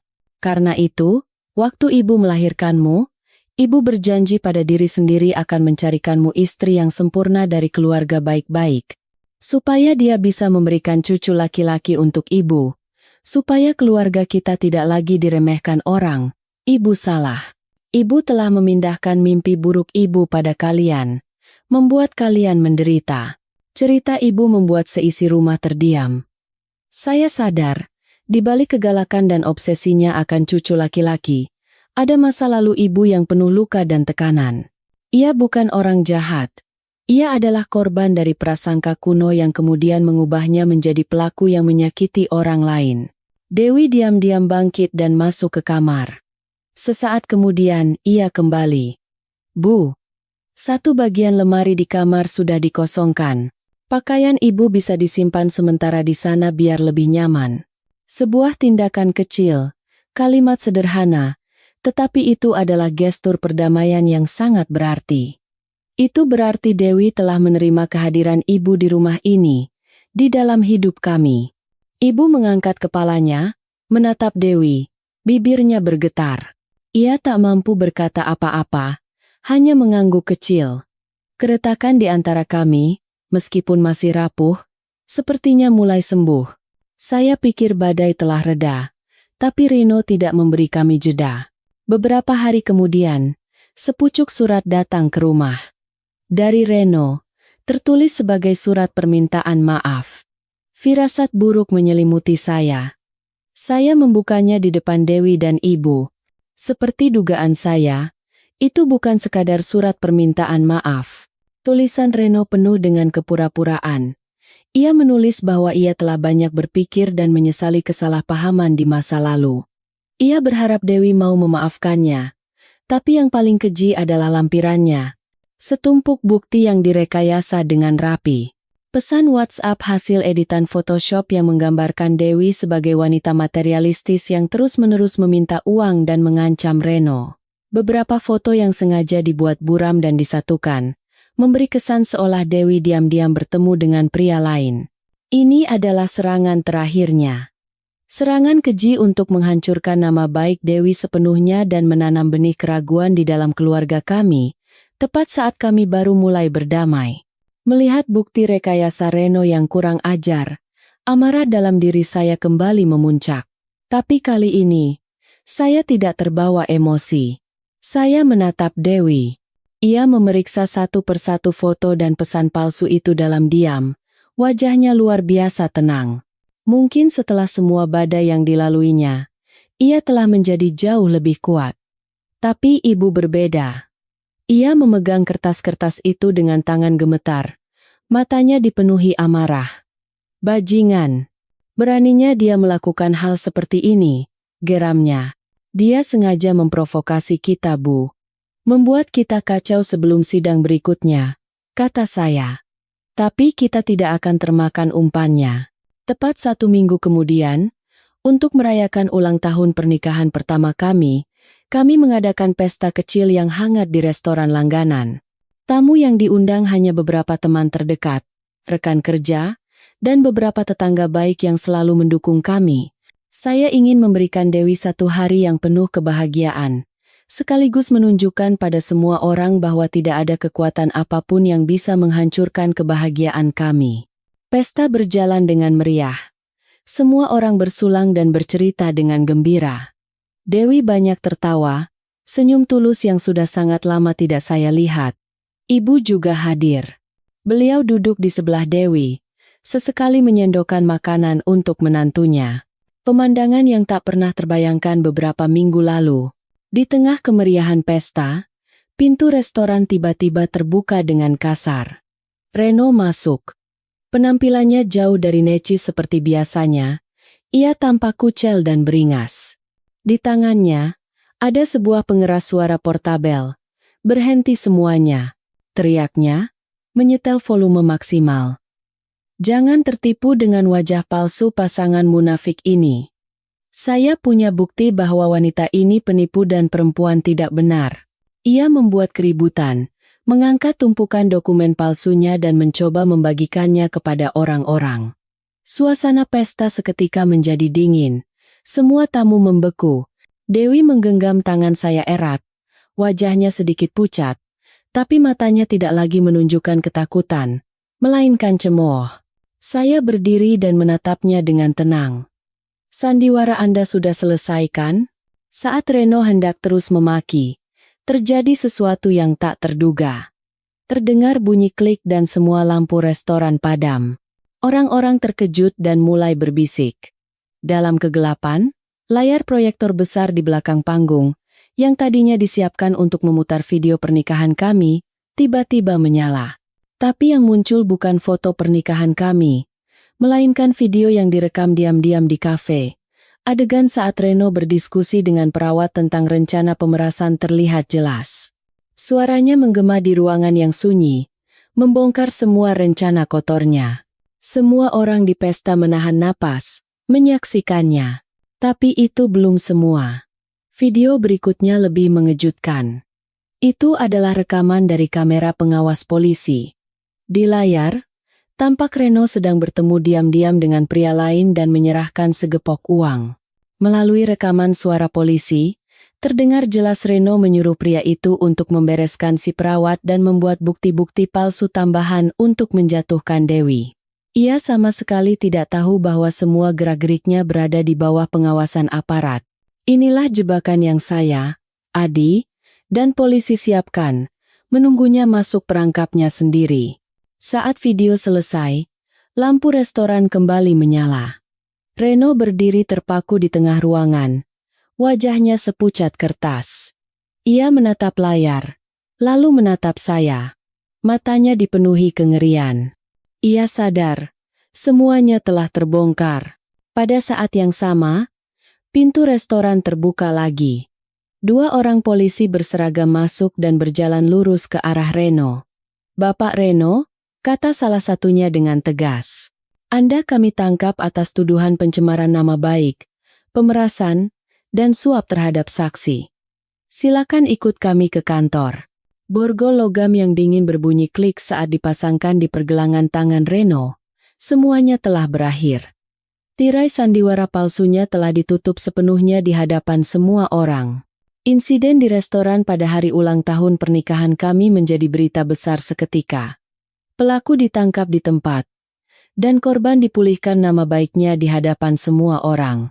Peran korban dan pelaku telah kembali ke tempatnya. Reno digiring keluar di tengah tatapan kaget dan bisik-bisik semua orang. Beberapa hari berikutnya, roda hukum mulai berputar. Di hadapan bukti yang tak terbantahkan, Reno tak bisa lagi mengelak. Ia harus mengakui semua perbuatannya. Mulai dari menyewa perawat untuk membocorkan informasi dan foto Dewi, merekayasa cerita di kafe, hingga akhirnya melakukan pemerasan, pencemaran nama baik, dan upaya menyuap saksi. Perawat yang menjadi kaki tangannya, yang sempat menghilang, juga berhasil ditangkap polisi. Di depan bukti yang jelas, ia mengakui dengan detail bagaimana Reno memancingnya dengan uang dan janji untuk masuk ke dalam lingkaran kejahatan. Beberapa bulan kemudian, sidang pertama digelar. Saya dan Dewi hadir sebagai korban. Ayah, ibu, dan Maya juga ikut mendampingi. Reno yang duduk di kursi pesakitan tampak kuyu dan menyedihkan, jauh dari citranya yang necis dan arogan. Putusan akhir dibacakan. Reno menerima hukuman yang setimpal atas berbagai kejahatannya, ditambah denda yang besar dan kewajiban untuk membayar semua ganti rugi material dan moral kepada Dewi, serta harus meminta maaf secara terbuka melalui media. Si perawat juga harus mempertanggungjawabkan perbuatannya secara hukum. Pihak rumah sakit pun ikut bertanggung jawab. Mereka diwajibkan memberikan kompensasi kepada Dewi atas insiden kebocoran data pasien dan berjanji secara publik akan merombak total prosedur keamanan mereka. Keadilan akhirnya ditegakkan. Saat melangkah keluar dari ruang sidang, Dewi menangis. Tapi kali ini, air matanya adalah air mata kelegaan. Kebebasan dari beban ketidakadilan yang harus ia pikul begitu lama. Saya memeluknya erat, merasakan kedamaian yang sesungguhnya mulai kembali. Hari itu, keluarga kami berkumpul untuk makan bersama. Suasananya sudah sama sekali berbeda. Di tengah makan, di hadapan semua kerabat yang diundang, ibu melakukan sesuatu yang tak pernah saya duga. Beliau berdiri, mengambil segelas air, dan menghampiri Dewi. Dewi, menantuku, suaranya bergetar. Hari ini, di hadapan semua orang, ibu ingin meminta maaf secara resmi padamu. Ibu salah, karena prasangka kuno dan keegoisan ibu. Ibu telah memberimu begitu banyak penderitaan dan ketidakadilan. Ibu bukan ibu mertua yang baik. Ibu harap kamu mau memaafkan ibu tua ini. Lalu, beliau menundukkan kepala di hadapan Dewi. Semua kerabat terkejut. Dewi buru-buru menopang ibu. Dengan mata berkaca-kaca ia berkata, "Bu, jangan begini. Aku tidak pernah dendam sama ibu. Semua sudah berlalu. Kita keluarga lagi, Bu." Kedua wanita itu berpelukan, menangis haru. Itu adalah momen rekonsiliasi paling sempurna yang menyembuhkan semua keretakan di keluarga kami. Di tengah badai yang telah berlalu dan kebahagiaan yang kembali, datang satu lagi kabar gembira yang tak terduga. Saat melakukan pemeriksaan rutin, dokter yang merawat Dewi berkata pada kami dengan senyum cerah, "Selamat, hasil pengobatannya sangat baik. Rahim Ibu Dewi pulih dengan luar biasa. Meskipun masih perlu dipantau, dalam waktu dekat, dengan perencanaan yang aman, kalian sudah bisa mempertimbangkan untuk memiliki momongan." Kami saling berpandangan, tak bisa berkata apa-apa. Di tengah puing-puing, sebuah kehidupan baru, sebuah harapan baru, mulai bersemi. Kabar dari dokter itu bagaikan hujan setelah kemarau panjang. Bukan hanya untuk kami berdua, tapi juga menjadi harapan besar bagi seluruh keluarga. Ibulah yang paling bahagia. Beliau sibuk mencari resep-resep tradisional dan makanan yang baik untuk kesuburan. Perhatiannya bukan lagi tekanan, melainkan cinta yang tulus. Namun, setelah beberapa hari euforia, saya dan Dewi berbicara serius. Kami duduk berdampingan di apartemen kami yang telah menjadi saksi bisu begitu banyak badai. Mas, Dewi memulai. Aku senang sekali dengan kabar dari dokter. Tapi aku tidak mau kita kembali tertekan dengan keharusan untuk segera punya anak. Saya menggenggam tangannya, tanda mengerti sepenuhnya. Aku juga berpikir begitu. Setahun terakhir ini kita hidup di bawah begitu banyak tekanan. Aku tidak mau anak datang sebagai sebuah tugas yang harus kita selesaikan. Aku ingin ia datang saat kita benar-benar siap, saat hati kita benar-benar damai. Kami memutuskan untuk tidak mengikuti tekanan itu. Kami sepakat untuk melanjutkan pengobatan Dewi dengan tenang, tanpa paksaan, tanpa terobsesi dengan hasil. Kesehatan dan kebahagiaan kami berdua adalah yang utama. Di saat yang sama, kami mulai mencari jalan lain untuk menjadi orang tua. Sebuah jalan yang lahir dari cinta, bukan kewajiban. Kami mendatangi sebuah panti sosial terpercaya untuk berkonsultasi dan mendaftar adopsi. Kami ingin mempelajari segalanya dengan saksama.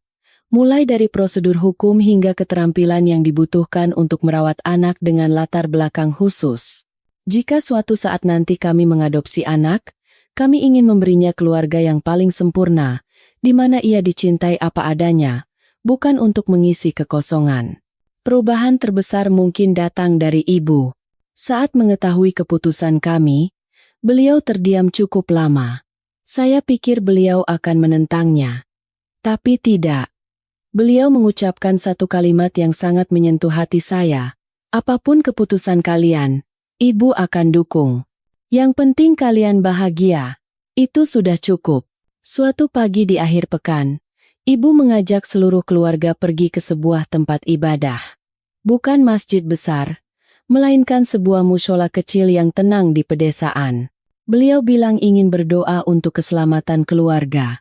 Tetapi saat ditanya oleh ustadz di sana untuk siapa doanya, ibu menjawab bahwa ia ingin mengadakan doa bersama untuk arwah kecil yang tidak sempat terlahir ke dunia. Saya dan Dewi berdiri di sampingnya, mengamini dalam diam. Ibu melakukan sesuatu yang bahkan tidak terpikirkan oleh kami. Ia membantu kami, dan juga membantu dirinya sendiri. Sebuah cara untuk berdamai dengan rasa sakit dan mengakui kehilangan. Saat dupa dibakar dan asap putihnya membumbung ke langit, saya merasakan beban di hati saya terangkat. Masa lalu sepertinya benar-benar telah dilepaskan ke angkasa. Hidup kami berjalan dengan tenang. Dewi terus melanjutkan terapi psikologisnya, dan kesehatannya semakin membaik. Kami masih rajin menulis jurnal syukur kami. Suatu sore, saat kami sedang membaca buku di balkon, ponsel saya berdering. Nomor tak dikenal. Halo? Selamat siang. Apa benar ini dengan suami Ibu Dewi? Suara seorang wanita yang lembut terdengar. Iya, benar. Ada apa ya? Saya dari panti sosial tempat Bapak dan Ibu mendaftar. Ada situasi darurat. Tadi malam, seorang bayi perempuan yang baru lahir ditinggalkan di depan gerbang panti. Kondisinya cukup kritis. Dan kami butuh segera keluarga asuh untuk merawatnya. Berkas Bapak dan Ibu yang paling sesuai, jadi kami menghubungi Anda. Apakah Anda bersedia mempertimbangkannya? Pertanyaan di seberang telepon membuat saya dan Dewi membeku. Semuanya terasa begitu tiba-tiba, seolah sudah ditakdirkan.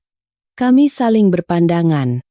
Di mata Dewi, ada kilat emosi yang begitu kuat. Tanpa perlu bicara, saya tahu apa jawabannya. Iya, kami bersedia, jawab saya dengan suara sedikit bergetar. Keesokan harinya, kami tiba di panti. Setelah menyelesaikan beberapa prosedur hukum awal, kami diantar ke sebuah ruangan kecil. Seorang petugas menggendong sebuah buntalan kain yang sangat mungil. Ini putri Bapak dan Ibu, katanya sambil menyerahkan bayi itu pada Dewi. Saat Dewi menerima makhluk mungil itu ke dalam dekapannya, ia gemetar seolah baru saja bertemu dengan keajaiban. Bayi mungil kemerahan itu pas sekali dipelukan istri saya. Ia tidak menangis, hanya menggeliat sedikit. lalu membuka matanya yang besar dan menatap Dewi. Pada saat itu, seolah ada seutas benang tak terlihat yang menghubungkan kedua jiwa. Dewi menangis. Air mata kebahagiaan mengalir di pipinya. Saya berdiri di samping, memeluk keduanya bersamaan. Dada saya dipenuhi kehangatan yang belum pernah saya rasakan sebelumnya. Kami membawa bayi itu pulang di tengah sambutan seluruh keluarga. Orang tua saya dan adik saya sudah menunggu. Ibulah yang paling terharu. Beliau tidak bisa melepaskan pandangannya dari cucu kecilnya. Ingin sekali menyentuh dengan tangannya yang gemetar, tapi tak berani. "Pegang saja, Bu," kata Dewi sambil tersenyum, menyerahkan bayi itu ke pelukan ibu. Ibu menerimanya dengan kikuk. Kebahagiaan yang tak terhingga terpancar di wajahnya. Obsesi akan cucu laki-laki telah lenyap. Yang tersisa hanyalah cinta murni seorang nenek pada cucunya. Seluruh keluarga sibuk mempersiapkan kedatangan anggota baru. Kami menata boks bayi yang cantik di sudut kamar. Ayah sibuk pergi membeli susu formula dan popok. Maya berlari membeli segala macam baju dan mainan untuk keponakannya. Suasana rumah menjadi lebih hangat dan penuh tawa dari sebelumnya. Malam itu, saat si kecil terlelap, saya dan Dewi duduk di samping boksnya dan menulis surat bersama. Bukan surat untuk anak yang tak pernah lahir di album lama kami, melainkan surat untuk putri kami yang ada di depan mata. Untuk putri kami tercinta, hari ini adalah hari pertamamu di keluarga kami. Kamu tidak datang untuk mengisi kekosongan, tapi untuk mengajari ayah, ibu, dan seluruh keluarga cara mencintai lebih dalam lagi, agar kita bisa bersama-sama lebih mencintai dunia ini. Ayah dan ibu berjanji akan memberikan yang terbaik di dunia ini untukmu. Beberapa hari kemudian, ibu datang membawa hadiah kecil. Sebuah topi rajut berwarna merah jambu yang cantik, hasil rajutannya sendiri. Rajutannya tidak rata, tapi di dalamnya ada seluruh cintanya. Itu adalah simbol perubahan, simbol awal yang baru. Kami harus memberinya nama. Kami memikirkan banyak nama, tapi akhirnya kami memutuskan untuk membuka kembali jurnal syukur kami. Kami membuka lembaran-lembaran pertama, yang ditulis di hari-hari paling penuh badai. Dan kami menemukannya. Kirana, kata saya pada Dewi. Kita beri nama dia Kirana. Semoga hidupnya selalu menjadi seberkas cahaya yang terang, tidak seperti kegelapan yang pernah ayah dan ibu lalui. Dewi tersenyum dan mengangguk. Senyum paling damai dan bahagia yang pernah saya lihat. Setahun kemudian, kami berada di taman pada suatu sore akhir pekan yang cerah. Saya memegang kamera, mencoba menangkap momen terindah.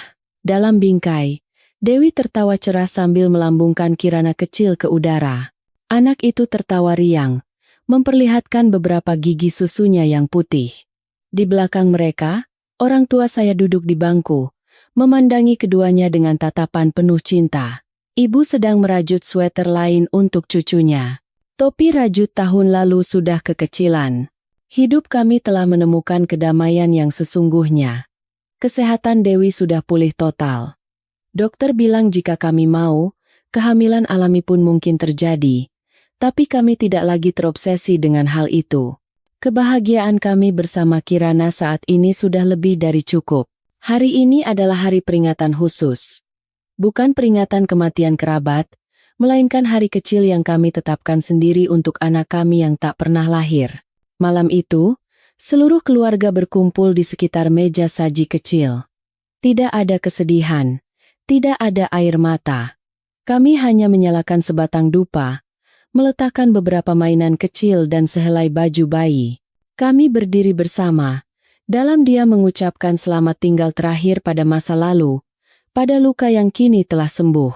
Itulah cara kami menidurkan masa lalu dengan damai, agar ia tidak lagi menjadi hantu yang menghantui, melainkan menjadi bagian dari kenangan yang mengajarkan kami tentang kehilangan dan pengampunan. Malam semakin larut. Setelah Kirana dan semua orang terlelap, saya duduk sendirian di meja kerja. Saya menatap istri saya yang tertidur pulas di ranjang dengan wajah damai. Saya sadar, cinta sejati bukanlah tentang kesempurnaan tanpa cacat, melainkan tentang keberanian untuk merangkul ketidaksempurnaan, menyembuhkan luka bersama, dan membangun kembali sesuatu yang jauh lebih kuat di atas puing-puing. Dan kami telah berhasil melakukannya.